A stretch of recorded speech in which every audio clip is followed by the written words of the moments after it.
Go away and step down. Waving the opposition's red and white flag, thousands of factory workers greeted President Alexander Lukashenko with calls to resign. This is a protest against the current government because we do not agree with the election results and with the current regime. Staff at the Minsk wheel tractor plant have walked off the job, joining countrywide protests for political change after Lukashenko's landslide re-election win last week, which many believe was rigged. The leader of the ex-Soviet nation's visit to the factory was meant to win workers over, but he quickly changed tone. If someone doesn't want to work and wants to leave, no one will stop you. No one will pressure you. As of tomorrow, or today rather, the gates are open. Excuse me for my unpopular words, but the times are such where I need to speak honestly.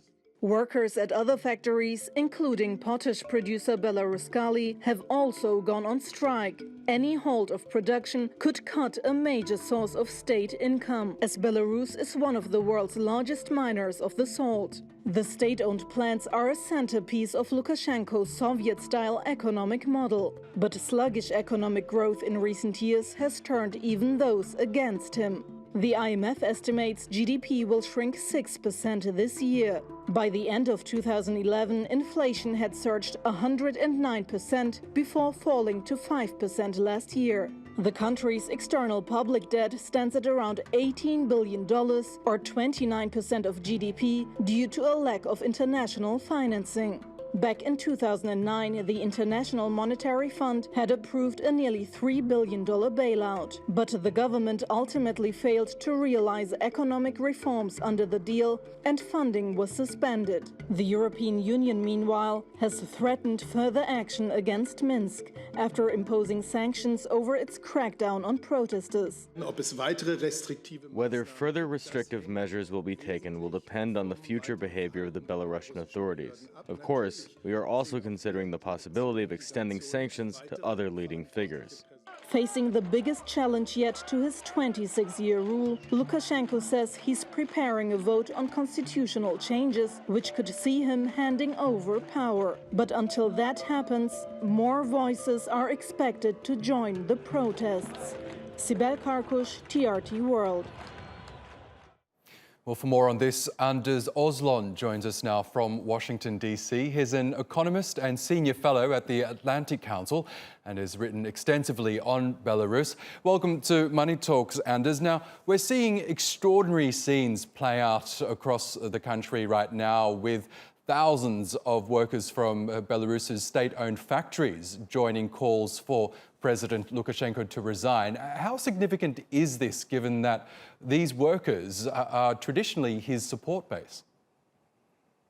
Indeed, this is very significant. There was one nice video who said that we have to thank our former President Lukashenko for having united the whole population against him. Now you can go, goodbye. So this is very important. It sure is. Now, a wave of anger, as we know, has been rising since the presidential election 2 Sundays ago, and protesters say that vote was extensively rigged. But to what extent has Belarus's economic situation contributed to their anger? I think it's a strong underlying cause, not an immediate, but underlying. So I saw you reported here that the GDP is falling by 6% this year, but that is, by European standard, rather little. What's more important is that the Belarusian economy has not grown since 2012. This is the last Soviet-type economy. 3/4 of the economy is controlled by the state, and there's very little space for private enterprises. Belarus is functioning pretty well, but it's not growing. People are well educated, and they can't understand why aren't we not better off.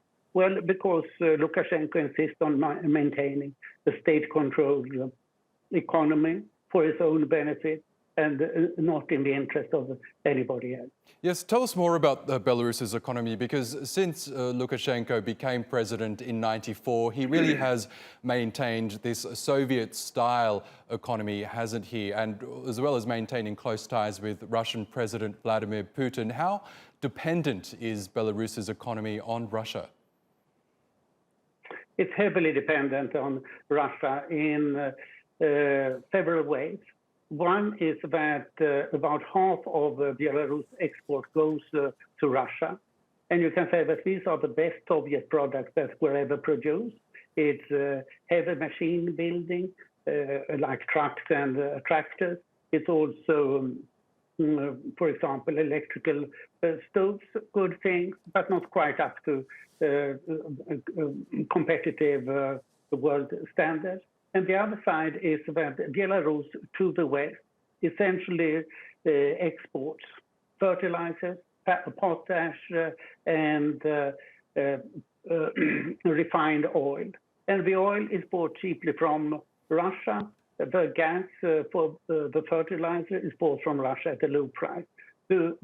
Russia has continuously subsidized Belarus by about 10% of the Belarus economy. And Putin has recently said, why should he continue doing this? And he has gradually eliminated these subsidies. And Lukashenko finds nowhere to go. He has alienated the West by not complying with IMF and EU conditions. And he has alienated Russia as well. So he's very isolated. And least, most of all, he's isolated from his people. Okay, and just very quickly, do you think Lukashenko can survive this growing movement against him? I don't think he can. And I think that what's important now is that he leaves in a gracious fashion.